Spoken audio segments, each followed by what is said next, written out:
वेगवेगळ्या माहिती मिळते. एनडीआरएफची टीम तिथं गेलेली आहे. आजूबाजूचे जे नगरपालिका वगैरे तिथली पण टीम तिथं गेलेली आहे. आणि प्रथम दर्शनी असं सांगण्यात येतं की तिथं जो ब्रिज होता लोखंडी तो फार चढलेला होता आणि त्याच्यातनं जास्त लोक तिथं उभे राहिले आणि मोटरसायकल पण जात होत्या. त्या बोजाने ते खाली पडला.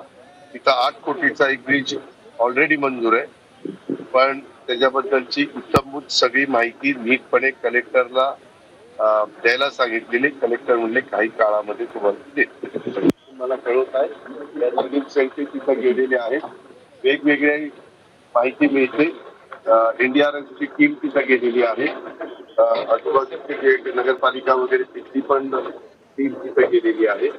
आणि प्रथम दर्शनी असं सांगण्यात येतं की तिथं जो ब्रिज होता लोखंडी तो फार चढलेला होता आणि त्याच्यातनं जास्त लोक तिथं उभे राहिले आणि मोटरसायकल पण जात होत्या. त्या बोजाने ते खाली पडला.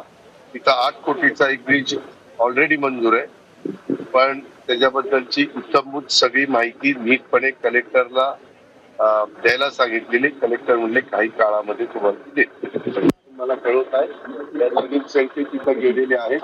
वेगवेगळ्या माहिती मिळते. एनडीआरएफची टीम तिथं गेलेली आहे.